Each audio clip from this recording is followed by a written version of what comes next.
3 invités avec nous chaque soir pour décrypter les mouvements de la planète marché. Gabriel Caraboulade est avec nous, le directeur adjoint des investissements de Neuflize OBC. Bonsoir Gabriel. Bonsoir Gabriel. Merci d'être là. Merci Alexandre Baradez d'être à nos côtés également. Bonsoir Alexandre. Bonsoir. Chef analyste chez IG. Et Mabrouk Chetouane nous accompagne également. Bonsoir Mabrouk. Bonsoir. Responsable de la stratégie de marché de Natixis IM. Faisons un peu de stats.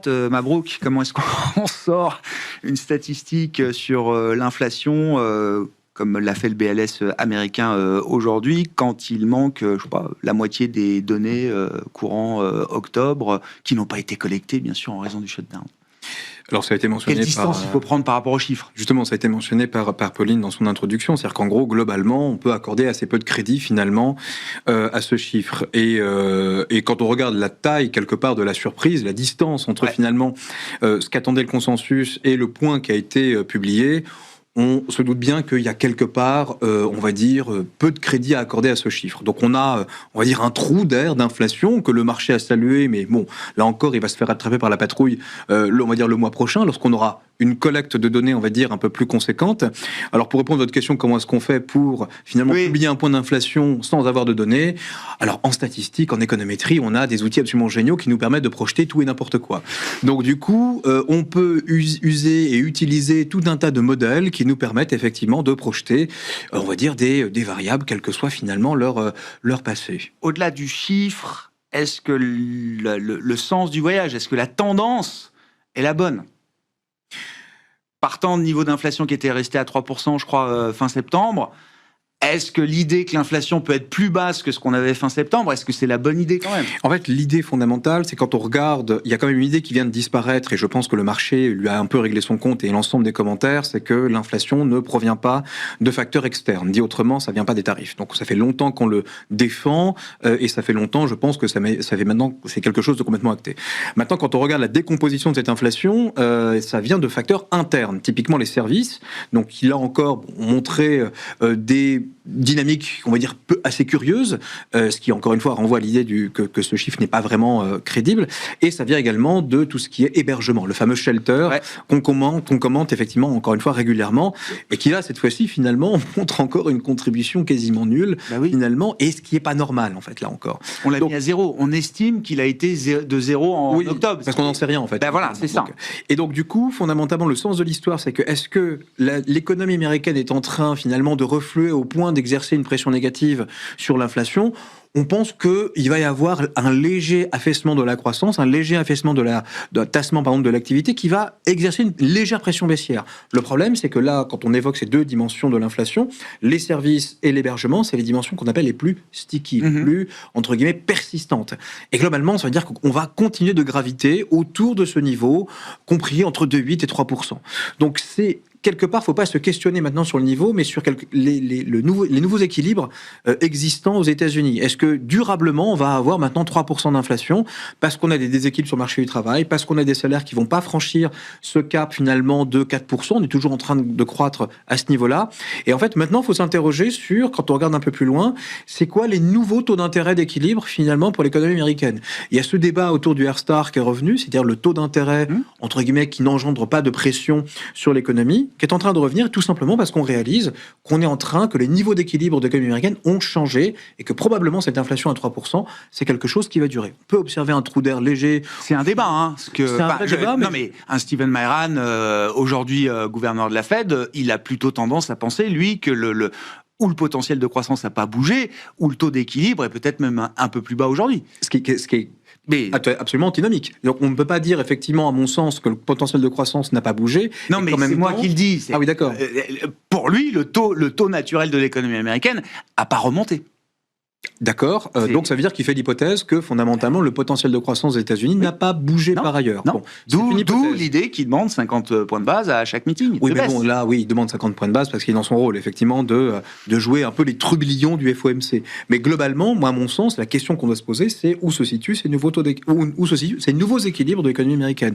Et globalement, le sens de l'histoire, à mon sens, pour cette inflation, c'est un léger tassement peut-être dans les mois à venir, un peu de volatilité, un peu de perturbation, on le savait, et finalement, on va retrouver cette inflation qui va être sticky, permanente, persistante, aux États-Unis. Et donc, toute chose égale par ailleurs, pas besoin que la Fed baisse encore fortement ses taux, partant des niveaux qui ont été atteints pour les taux directeurs. Pas besoin qu'elle le baisse fortement, mais besoin, effectivement, à mon sens, qu'elle l'ajuste pour revenir à la neutralité monétaire. C'est-à-dire que si on pense qu'on est au potentiel aux États-Unis l'an prochain, autour de 2,3%, pardon, eh bien, fondamentalement, il n'est pas non plus absolument, on va dire, complètement fou de penser que les taux d'intérêt doivent revenir sur ce niveau de neutralité. Pardon. Gabriel, partant du scénario le plus récent qui a été projeté par la Fed la semaine dernière et commenté par Jérôme Powell, on nous vend plus de croissance en 2026 aux États-Unis, moins d'inflation. Est-ce que vous achetez ce scénario un peu, beaucoup, pas du tout ? Disons qu'il faudrait être assez optimiste pour l'acheter complètement. Ouais. On a aujourd'hui donc un alignement qui est en train de se faire entre le Trésor, l'exécutif américain et bientôt la Fed. Kevin ou Kevin, nous verrons, mais la résultante est la même, c'est-à-dire un alignement pour une politique monétaire qui soit très politique. Et la problématique de ça derrière, c'est que quand on baisse les taux, et j'inclus la baisse de décembre, oui, dans la dynamique actuelle de croissance, c'est qu'on est prêt à laisser repartir l'inflation. Et donc, on a une vision globalement qui est nous baissons les taux, donc les marchés montent, donc l'épargnant est content. Nous baissons les taux, donc le coût de financement pour acheter sa résidence, pour investir l'argent de son entreprise, le coût de financement est plus bas. C'est une vision qui est très court terme. Et c'est une vision qui potentiellement peut se prendre un retour de bâton assez rapidement et assez violemment. À travers les marchés obligataires, j'imagine. À travers les marchés, à travers les valorisations de ce qu'on a pu voir du côté de certains segments de la tech américaine, où là, potentiellement, on laisse la bulle potentiellement grossir, et donc la chute après coup n'en sera que plus violente. Donc, prudence de ce côté-là, et pour revenir au scénario qui est acheté par la Fed, nous le trouvons relativement optimiste. Ouais, bon. Et ça veut dire qu'il y a quand même quoi ? Le risque est plutôt celui d'un ralentissement malgré tout de l'économie américaine, ou est-ce que le risque est celui d'une résurgence de l'inflation au-delà des niveaux qu'on cible ou qu'on signale pour l'an prochain ? Sur la résurgence de l'inflation, en tout cas dans un premier temps, le risque ne se traduira pas selon nous, et on aura globalement une inflation qui restera plutôt maîtrisée à court terme, et donc un scénario de marché plutôt positif. Par contre, dans un deuxième temps, horizon 1-2 semestres, là, pour le coup, le contre-coup peut être assez important. Ouais. Bon, effectivement, avec une économie américaine, on le rappelle, dont la croissance dépend de plus en plus des capex autour de l'IA. Ces capex autour de l'IA étant générés aussi, en partie, notamment, par la valorisation des entreprises de ce secteur qui ont pu être atteintes aujourd'hui. Alexandre, sur la conversation américaine de 2026, là, entre le marché, la Fed, le Trésor. On a déjà un tableau d'ensemble avec des signaux soft qui posent beaucoup de questions. C'est-à-dire que toutes les enquêtes, entreprises et surtout beaucoup consommateurs interpellent sur les mois à venir, alors que les données hard, pour l'instant en tout cas, mais qui sont relativement passées, et en plus il n'y en a pas avec le shutdown, montrent toujours apparemment une économie plutôt résiliente. Et c'est vrai que dans les derniers PMI qu'on a eu cette semaine, PMI services notamment, on est sur des niveaux, des rebonds, on est au plus haut depuis 3-4 ans quasiment sur les composants de prix, les intrants et prix facturés. Donc c'est ce que dépeignent les composantes de prix dans les indices PMI vont pas tellement dans le sens d'une vraie grosse détente de l'inflation. De l'autre côté, ces PMI globalement sont en train de se tasser. PMI service, là, 54, il passe à 52,9. Alors c'est pas dramatique, mais si on regarde bien le rythme de croisière de ces indices ISM ou PMI avant Covid, les 5 ans avant Covid, le bon rythme de croisière, c'était plutôt du 55-56. Donc 50-52, c'est quand même pour une économie qui est ultra dépendante des services comme l'économie américaine, et c'est ce qui ressort d'ailleurs, c'est ce que S&P Global explique, c'est que les PMI pointent quand même vers un ralentissement, et j'ai l'impression qu'on est tous en train de regarder un peu ça, ce ralentissement pas récessif, mais ralentissement quand même. Et du coup, le consommateur, c'est ce que je regarde le plus quasiment en ce moment, parce que la croissance américaine dépend de la consommation. Les consommateurs disent alors, il y a les consommateurs du haut du cas et puis ceux du bas du cas, mais en moyenne, ils disent qu'ils sont assez peu confiants, et toujours par rapport à ces questions d'inflation. Donc, est-ce que 3% c'est la nouvelle norme de l'inflation américaine ? C'est pas un truc qui semble être digeste pour l'instant par le consommateur américain, ou en tout cas peut-être pas les 10%, 15%, mais tout ce qui vient en dessous. Donc, moi j'aurais tendance à penser que, comme depuis quelques mois, que les marchés sont vraiment au-delà de ce qu'il faut pricer, tiré par les capex et sur ce pilier-là de l'économie qui est massif en ce moment, mais qui masque la réalité de la consommation et un petit peu aussi les réalités de balance commerciale. Donc, mon scénario, c'est que oui, le marché, et ce serait bien effectivement qu'il le fasse maintenant, c'est-à-dire qu'on est au début de la bulle en fait. Donc effectivement, est-ce qu'on laisse se former des valorisations qui deviennent complètement excessives, ou est-ce que la Fed a tenté à 2-3 reprises de dire les valorisations sont un peu élevées, mais par exemple le dernier qui a parlé de ça, il dit mais c'est justifié par l'IA. Donc certains disent c'est normal d'avoir du 23 fois les bénéfices sur les marchés américains. On rappelle le SP500, il faut donner quelques repères historiques. Si on prend pas le Nasdaq, mais le SP500 a 22 fois et demi, 23 fois les bénéfices. Vous êtes qu'à 1,5 du pic de la bulle. Alors, on sait qu'à l'époque, c'était la surchauffe tech, mais aujourd'hui, ça veut donc dire que si, malgré les corrections qu'on a eu un petit peu, quand même, sur Nvidia, Microsoft, quelques gros thèmes qui ont corrigé, ça veut dire qu'il y a aussi d'autres segments qui sont chers. Je pense aux banques, par exemple, américaines, elles sont plus données aujourd'hui. Et si l'économie ralentit un peu, ce segment bancaire qui a cartonné, alors, en Europe évidemment, mais aussi beaucoup aux États-Unis, est-ce qu'il vaut aujourd'hui 15, 16, 17 fois les bénéfices selon les banques qu'on regarde? Bon, d'un point de vue politique, on sait tous ce qui nous attend en 2026 avec les élections de mi-mandat. Je veux dire, ça va devenir la bonne tenue du marché aux États-Unis plus qu'ailleurs encore dans le monde. Est un enjeu politique dans ces moments-là, j'imagine, Alexandre. Oui, mais justement, alors il y a deux façons de voir les choses. La première façon, qui est plutôt optimiste, c'est de dire l'administration américaine a bien compris que le shutdown avait marqué les esprits. Politiquement, les électeurs ont attribué ça aux républicains plus qu'aux démocrates. Et il y a en plus eu des signaux montrés par le consommateur américain, un petit peu d'exaspération par rapport au prix.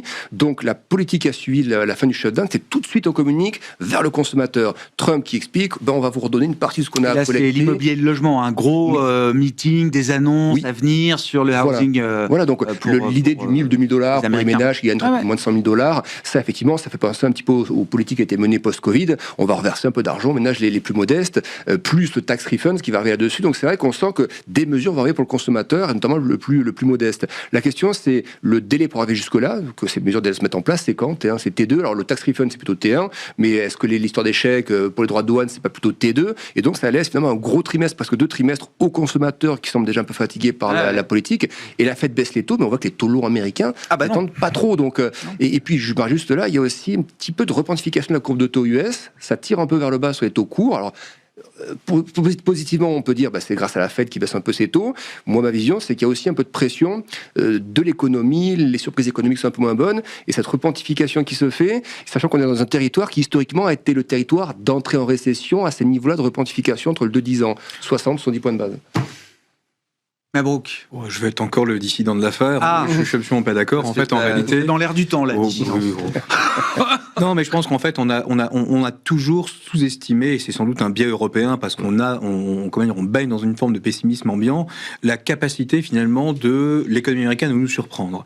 Donc, en gros, effectivement, Alexandre évoquait une politique budgétaire possiblement accommodante, même très accommodante, effectivement. Donc ça a déjà commencé, le Big Beautiful Bill, les fameux chèques, la bagatelle quand même de 600 milliards qu'il faut trouver pour financer tout ça.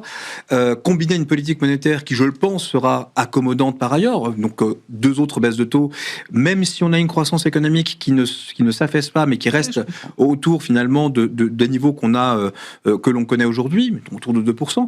Et bien fondamentalement, c'est ce qu'on appelle un policy mix qui reste puissant et qui reste en soutien à l'activité. Chose qui, bien évidemment, on n'a pas en Europe, puisqu'on a une BCE dogmatique, qui est devenue dogmatique récemment, et absolument aucune, finalement, consolidation budgétaire. Celles et ceux qui pensent encore que l'Allemagne va nous déverser des milliards de croissance, effectivement, pour l'an prochain, se trompent, à mon avis. Et donc, du coup, on a encore une fois, la bifurcation, elle est, effectivement, du côté du consommateur allemand, mais il y a une bifurcation aussi quand vous regardez les trajectoires de croissance. Aux États-Unis, ça monte, ça a été révisé à la hausse. En zone euro, la BCE, effectivement, révise à la baisse l'an prochain. Bon, pour des questions techniques, par ailleurs. Sur la croissance ? Non, elle révise à la hausse, mais on est... Oui, on est à 1,2, mais on reste effectivement, quelque part, 1,2% de croissance. Bon, c'est tout juste au-dessus du potentiel. Oui, c'est au 10e près. Ouais, au 10e près. Donc, il n'y a rien de spectaculaire. Alors que finalement, fondamentalement, on passe notre temps, globalement, à sous-estimer cette capacité qu'ont les Américains à nous surprendre. Et là aussi, le timing va être extrêmement important. On a dit, effectivement, donc, globalement, cette histoire de chèques, etc., devrait arriver, à mon avis, dans un deuxième temps, avant les midterms. Typiquement, on va dire, à la fin du deuxième trimestre. Oui. Après, effectivement, le tax refund. Non, mais c'est logique. Et donc, du coup, et puis on attend effectivement la nouvelle nomination du gouverneur de la Banque centrale pour dire effectivement, bon, on va pas bouger les taux, on va pas les monter, on va pas les ajuster dans un sens ou dans un autre pour permettre effectivement au gouvernement de pouvoir mener sa politique budgétaire. Donc on a aujourd'hui un COSME qui reste, à mon sens, favorable pour la croissance. Et puis dernier point sur la notion de bulle. Alors, premièrement, on ne sait pas si on est en bulle ou pas, donc ça, on ne le saura jamais, on le saura uniquement finalement quand elle aura explosé.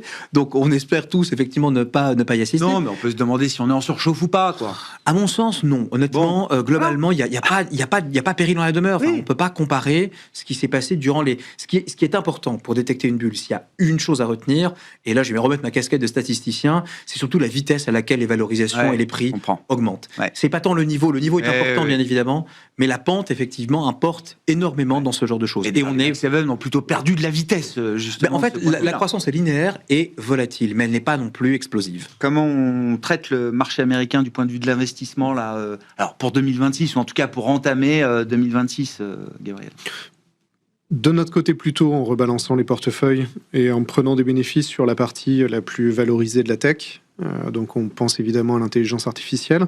Donc, depuis 2 mois, des prises de bénéfices et des réinvestissements sur des secteurs moins valorisés mais qu'on estime attractifs. Je pense en particulier à la santé. On peut citer également la partie immobilière, on peut citer l'industrie et je pense en particulier à l'industrie de pointe. Donc une rotation sectorielle, mais le tout, et pour rejoindre quand même ce que disait Mabrouk, c'est dans une allocation géographique qui laisse un large poids aux États-Unis et en l'occurrence une surpondération. Donc une exposition qui reste importante, une exposition aux actions qui reste importante, mais voilà, quelques ajustements à la marge, en tout cas sur la répartition sectorielle. Ouais. Mais et le poids américain, toutes les activités confondues, dans les portefeuilles, reste le poids, une surpondération par rapport au marché. Bien sûr, parce qu'on reste dans l'environnement le plus business-friendly. Surtout, on peut le comparer à l'Europe, la situation actuelle qui est caricaturée en France, mais qui est valable à l'échelle européenne. Du côté de l'Asie, beaucoup d'incertitudes également, une dynamique qui est plutôt positive, mais qui reste aussi très liée au dollar. Donc, voilà, l'un dans l'autre, les États-Unis restent le cœur de portefeuille. Bon, mais avec une rotation interne, effectivement, sur ces actifs américains et la question du dollar. Comment on traite désormais la question du dollar ? Alors, sur des horizons humains, je ne vous demande pas à 5 ou 10 ans, bien sûr, mais sur 2026. Restons sur un horizon 12 mois. Oui. Pour nous, l'exécutif américain, l'état-major républicain, souhaite un dollar plus faible. Pour des raisons d'endettement du pays, pour des raisons de capacité à l'export pour les entreprises américaines. Et on pense qu'ils ont les moyens d'y arriver. On pense à la dérégulation bancaire, on pense globalement à la politique de taux d'intérêt, la politique monétaire et la pression qui est mise aujourd'hui sur Jérôme Powell et sa succession, qui ira très probablement, pour ne pas dire certainement, vers un Trumpiste, que ce soit Kevin Hassett ou Warsh.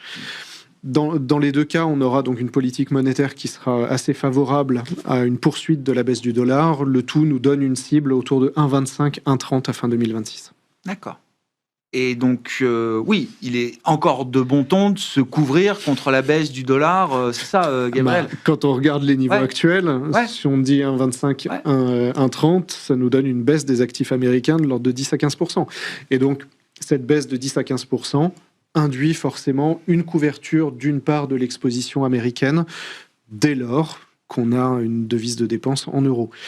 Quand on regarde le portefeuille moyen du client français, du client européen, l'exposition au dollar est très faible, donc ne pas se presser pour aller couvrir cette exposition USD, ça doit être fait quand elle devient conséquente. Bon, et ça nous amènera peut-être aussi à discuter de la Banque Centrale Européenne, mais si on voit un euro-dollar au-delà de 1,20 et proche de 1,25, est-ce que ça change la nature des débats au sein de la Banque Centrale Européenne, qui était unanime aujourd'hui sur sa décision de maintenir les taux à leur niveau ? espérons-le. D'accord. C'est bien, ça le mérite d'être clair. L'espoir ne fait pas une stratégie, Gabriel, je le rappelle, mais oui, effectivement. Ça reviendrait un sujet. Alors, Alexandre. Christine Lagarde a parlé de ça aujourd'hui. Elle a dit voilà, si l'euro s'apprécie encore, c'est un paramètre qu'on regarde par rapport. Contre toute devise. Hein, oui, contre toute devise. Oui. Après, il y aurait l'hypothèse aussi que ça se passe aussi par rapport à des bonnes nouvelles européennes. C'est vrai que la croissance a quand même été un peu révisée. Alors, l'inflation, c'est plutôt pas mal pour l'année prochaine, ça reste stable. Croissance européenne un peu révisée quand même. Moi, je crois quand même qu'il y aura un petit effet sur la partie. On le voit, ça frissonne sur les PMI manufacturiers allemands, toujours contractés, mais c'est de moins en moins contracté, donc on sent que ça peut repartir un peu en expansion. Les matières premières, les prix sont tout à fait abordables aujourd'hui, le gaz, etc. Donc, en tout cas, on aimerait que ce soit encore moins cher, mais c'est plutôt les niveaux mortifères de 2022. Donc ça, les stimuli allemands qui vont progressivement commencer à arriver, il pourrait y avoir aussi une forme de dose de l'euro par adhésion finalement à la partie européenne, et s'il y avait un petit coup de pouce géopolitique, encore plus. Donc ça pourrait effectivement, ces combinaisons dollars, etc., faire du 1,25. Et on croit toujours qu'on va dépenser notre épargne. Enfin, c'est encore la... Oui. Oui, non, mais bon. Mais juste pour terminer, par contre, juste sur l'aspect allocation. Non, on épargne de plus en plus. Plus on croit qu'on va dépenser notre épargne, plus le français épargne, en l'occurrence. Bon. Après, pour revenir un peu sur l'allocation, c'est vrai qu'il y a quand même des chiffres.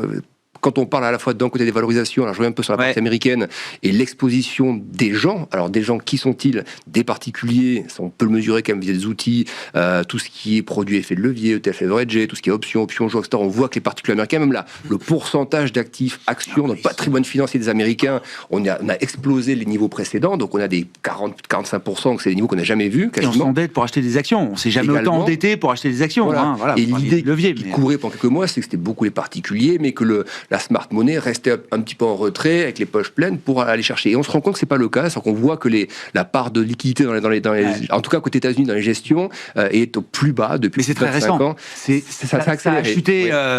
En fait, là, en décembre, visiblement. Alors, il y a une forme de capitulation. 3-4 mois quand même de décélération assez vive, mais c'est vrai que ça s'est fait d'un coup. C'est vraiment ça. C'était à 4, enfin pas de 4, puis d'un seul coup, on tombe rapidement sous les 4. Donc, il y a quand même des mouvements. Hein, et c'est bon de voir la capitulation des investisseurs institutionnels qui ont couru après la hausse depuis le point bas de Liberation Day. Certes, tout le monde est quand même bien maintenant dans le marché. Oui, c'est ça, oui.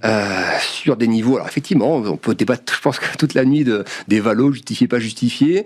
Moi, encore une fois, j'ai ce sentiment qu'on a beaucoup focalisé sur la tech, et c'est vrai qu'on pourrait dire la chose positivement de dire, regardez, le Nasdaq, il a 4% de ses sommets, et puis ça a bien dégonflé sur les Nvidia, même les Microsoft, les Broadcom, allez, moins 20, moins 30. Finalement, les points chauds se détendent, et finalement, ça touche pas trop l'indice, ou d'autres valeurs, peut-être un peu plus aussi, parfois cycliques et moins croissance, restent stables. Moi, ma vision, vous me direz peut-être pessimiste, mais c'est qu'on dégonfle d'abord dans toute la pyramide de risque. Les cryptos, mine de rien, ça a quand même fait moins de 1%. Donc on a octobre, hein, octobre, on a dégrossi la partie crypto. Et dans l'histoire récente, on a vu qu'en 2021-22, ça avait d'abord commencé par la crypto. Alors c'est un autre contexte, hausse des taux des banques centrales, c'est très différent, je suis d'accord. Mais la pyramide de risque, on avait allégé les cryptos, et ce qui vient en dessous, c'est plutôt la partie croissance. Donc c'est peut-être ce qu'on commence à voir, les très grosses valos qui dégonflent. Et moi, j'ai l'impression que ça va aller sur les étages inférieurs, mais pas de la récession ou du crack, hein, mais une phase qui sera un peu consolidante, du 15-20 de range comme ça, comme on avait connu exactement entre 2014 et 2016. 2 ans où on latéralise, les multiples se dégonflent naturellement, il n'y a pas de crack, il n'y a pas de bulle, et derrière on repart sur des bases saines. Et je trouve que c'est ça qu'il faudrait faire. Alors le marché fiscal évidemment, mais ça éviterait d'aller à des 25 fois les bénéfices tout de suite, sur des hypothèses de croissance peut-être encore un peu incertaines. Bon, mais c'est ce que nous dit le modèle de BofA. Hein. Alors 3,3, c'est la première fois que ça arrive, l'allocation en cash aussi basse, mais c'est arrivé 9 mois dans l'histoire de la série, depuis plus de 25 ans, que le taux de détention de cash passe en dessous de 3,6%, et considère que sous 3,6, on est déjà bien investi pour le coup,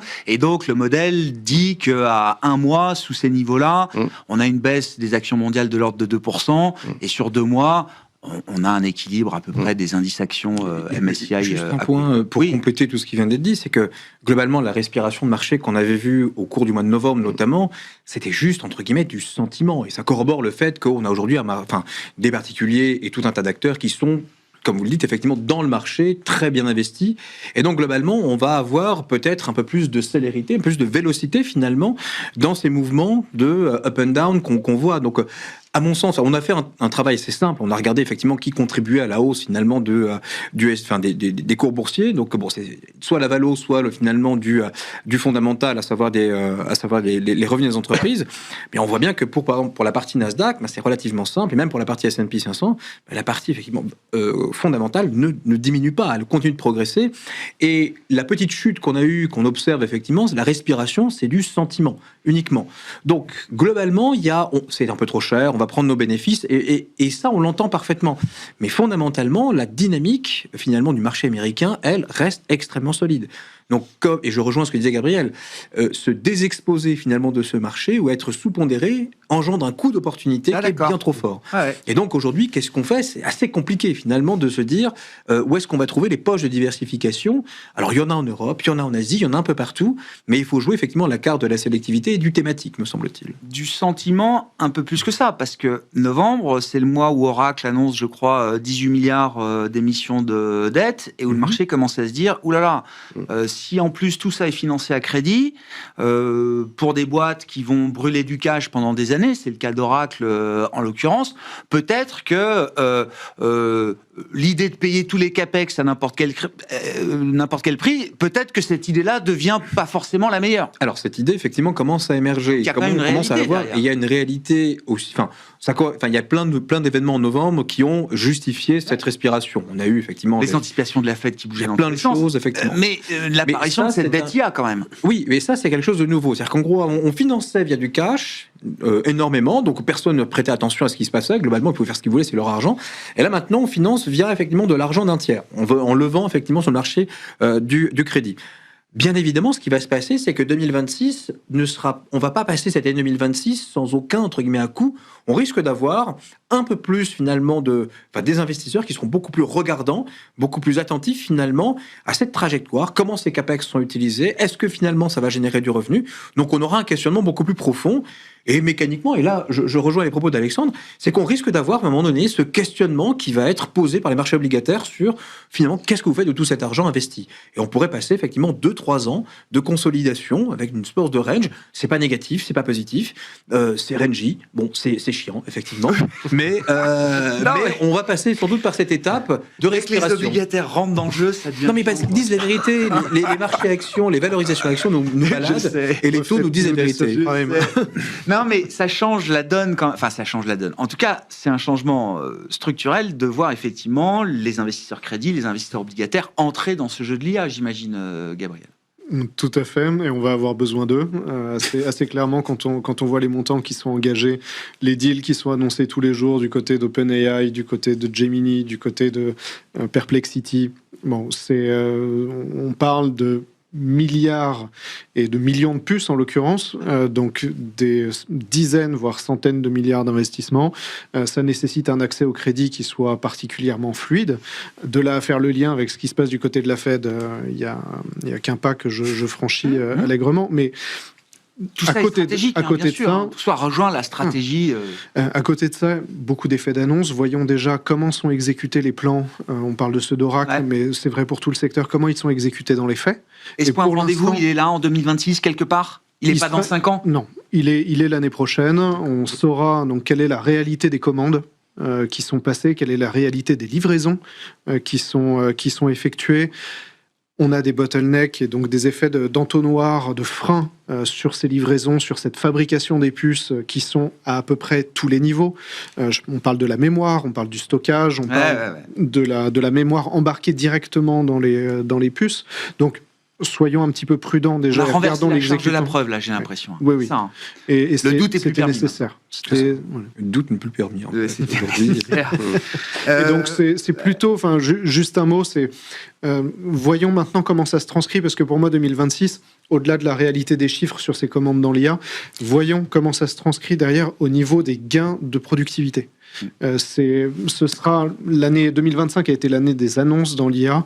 2026 sera l'année de la réalité du côté des gains de productivité. Et comment vous voyez la conversation de marché justement sur qui sera gagnant, qui sera perdant de l'IA? Et je mets de côté les fabricants de puces. Si on passe justement à la dimension suivante, est-ce que le marché, et on l'a vu à partir de l'été, le marché s'est polarisé justement sur des gagnants, des perdants. IT Services, c'est perdant. Les médias, c'est perdant. Et puis tiens, peut-être que depuis quelques temps, c'est en train de revenir. On voit un rebond des Capgem, des Publicis, en se disant peut-être qu'on a exagéré avec ça. Ça va être le jeu de 2026. Et notre conviction sera que ce jeu sera payant, en l'occurrence, du côté des utilisateurs de l'IA. Je pense en particulier à tout le secteur qu'on appelait anciennement les SS2I, mais toute la partie conseil, du côté de la santé. Il y aura des gagnants dans ces segments-là. Oui, du côté des biotech. C'est moins du côté des puces, des fabricants de pelles, comme on appelait Nvidia, que du côté justement des utilisateurs, maintenant qu'on attend les gains les plus importants. Bon, match gagnant, perdant de l'IA, ça va être... oui, on n'a pas fini avec cette thématique. Non, mais c'est vrai qu'il y a des choses parfois un peu... Alors, moi, j'appelle ça des signaux faibles. Alors, est-ce que je me focalise que là-dessus? Mais il y a eu ce petit épisode, moi, je ne sais pas qui dit la vérité, mais où The Information aux États-Unis, donc un média quand même plutôt solide sur la partie tech, a interrogé des insiders chez Microsoft, et semble-t-il, les objectifs ont été sensiblement révisés à la baisse. Et un des arguments, c'est qu'en gros, les clients, à part de Microsoft, disent on aime bien la technologie actuelle, on n'est pas encore certain d'aller là-dessus. Le genre de petit doute. Voilà.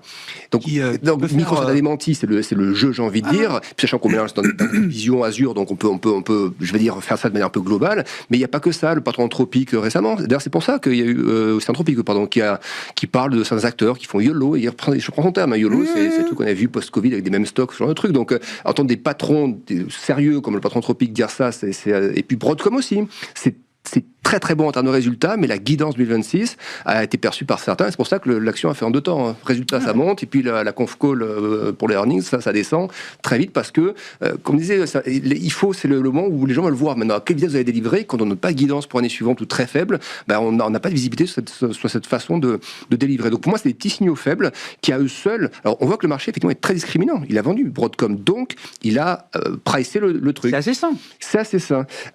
Mais ça veut dire quand même que nos indices, du coup, si vous baissez sur Broadcom, vous baissez sur Nvidia, mais que vous avez Alphabet et Apple qui, finalement, votre valo global indiciel reste la même, n'a pas beaucoup changé. Bon, c'est quoi le problème avec l'Europe, Mabrouk? Je vous sens, Gabriel et vous, d'ailleurs, un peu défiants vis-à-vis de l'Europe. On a l'habitude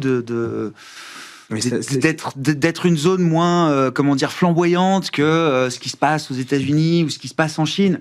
Rien de nouveau sous le soleil, mais quand même, ce plan allemand, que j'ai l'impression que vous l'enterrez, alors que le premier euro ou le premier Deutschmark a même pas encore été dépensé d'une certaine manière. Non, mais en fait, le problème, c'est que ça fait longtemps qu'on est dans cette situation, entre guillemets, de... Il faut bien qu'on commence un jour. Non mais d'accord. Alors, essayer d'en sortir. Non mais très bien. Je ne dis pas que le plan allemand n'aura pas d'effet. Je dis qu'on a surestimé effectivement encore une fois et encore une fois ça reboucle exactement sur la conversation qu'on a eue, qui vient d'être tenue à l'instant. C'est le timing. Le marché veut voir immédiatement les résultats sur l'IA, veut voir immédiatement les résultats sur le plan allemand. Ouais. Non, ça prend du temps. Le plan allemand, s'il commence à être déployé, notamment sur des secteurs stratégiques et qui sont indispensables pour l'Allemagne, l'énergie, les infras, etc. Tout ceci, on ne peut pas décréter que ça va générer plus 1% de croissance immédiatement en Allemagne. Non. Donc le consensus attend encore une fois un niveau de croissance en Allemagne qui est totalement délirant à mon sens. On est à plus de 1%. L'acquis de croissance aujourd'hui calculé maintenant, c'est moins 0,1. D'accord, donc il va falloir chercher plus 1%, sachant qu'on démarre de moins 0,1. Les instituts allemands disent que le 4e trimestre peut être bon quand même. Peut être bon. Strong start. Oui, strong start et strong mistake aussi. Donc c'est-à-dire qu'en gros, ils ont l'habitude de se planter et on est à l'habitude effectivement de voir les instituts allemands, c'est pas les meilleurs en stats. Ils sont meilleurs. Non, la fiabilité de la statistique allemande c'est pas encore à démontrer. Et il reste même complètement à démontrer. Et donc du coup. Fondamentalement, on a beaucoup d'attentes finalement sur ce plan allemand qui, à mon avis, va se dérouler de toutes les manières, mais c'est plus une histoire peut-être fin 2026, début 2027 pour en voir les résultats. Et donc c'est pour ça, et clairement ça reboucle un peu avec la projection de la BCE qui voit une accélération de la croissance non pas en 2026 mais plutôt en 2027. Donc fondamentalement il y a plein de choses à faire sur l'Europe. Donc il y a l'Espagne qui continue et la particularité de l'Espagne, et ça fait partie, l'Espagne est un ovni au sein de la zone euro, il y a une demande interne qui est solide. Et c'est quand même curieux que de voir dans les économies sur lesquelles on aime bien investir, notamment l'Espagne, pour tout un tas de bonnes raisons, notamment cette demande interne solide, c'est le même cas de figure aux États-Unis. Demande interne solide. En fait, tous les pays, toutes les économies avec une demande interne qui tient la route, c'est-à-dire croissance de la consommation, croissance de l'investissement, et bien fondamentalement, ça marche plutôt bien.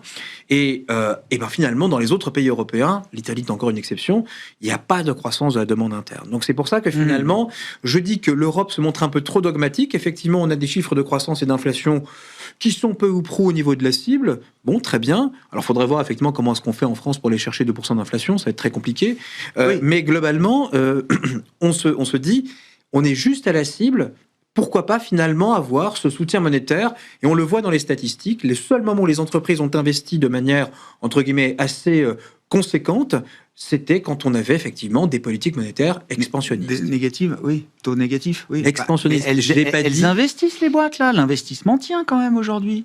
Pas en France, notamment. Donc, Dans l'IT, dans les logiciels, il y a de l'investissement. Il y a des mais d'accord, mais dépenses d'investissement à des l'échelle entreprises. macroéconomique, encore une fois, mais l'IT et tout ça, d'accord, c'est un pan de l'économie, mais c'est pas aussi gros finalement qu'aux États-Unis. Non. Alors, il en faut. On nous reproche de ne pas investir dans l'innovation, etc. Et on a des dépenses d'investissement Non, mais c'est dans pas- l'IT qui progressent. Ce n'est pas, à mon sens, c'est pas là où il faut en fait pousser l'investissement. Bref, en tout cas, toujours est-il que il nous faut une politique monétaire plus accommodante pour pouvoir. Pour vous, il y a un point de blocage là qui On est à la est neutralité. dans les mains de Francfort et de la Banque Oui, Centrale Européenne. mais surtout c'est la guidance qui était désastreuse à mon sens. Ben, il n'y en a pas. Non, celle de Madame Schnabel il y a quelques semaines. Ah oui. Oui, mais enfin, mais tout non. le monde la connaît. Et le mais- marché prend ce que Isabelle Schnabel dit pour ce que Isabelle Schnabel dit, venant de Isabelle Schnabel. Voilà. Oui, mais bizarrement, les tensions sur les taux, finalement, sur Ouais. la partie longue de la courbe, elles sont quand même plus prononcées en Europe qu'elles ne le sont aux États-Unis. Donc, à un moment donné, il n'y a pas de fumée sans feu. Et le Japon, c'est encore pire. Non, mais ça, c'est un autre débat. Bon, sur l'Europe, comment on investit en Europe en 2026 Gabriel Juste pour rejoindre Ouais. ce que disait Mabrouk, effectivement, c'est qu'on a une différence fondamentale entre l'Europe et les États-Unis. C'est-à-dire que effectivement, on a de l'investissement privé en Europe, mais contrairement aux États-Unis, l'investissement privé se fait malgré le politique. L'alignement semble total de l'autre côté de l'Atlantique. En Europe, c'est encore extrêmement compliqué. On parle du plan d'investissement allemand. Bien sûr, on est sur des centaines de milliards. On a un effet sur l'industrie. L'entrée des phages au CAC 40 en est un symptôme qui est entreprise très exposée à l'Allemagne, qui va bénéficier, entre autres, de ce plan et qui vient remplacer Edenred, une entreprise qui était très poussée par les subventions et les réglementaires.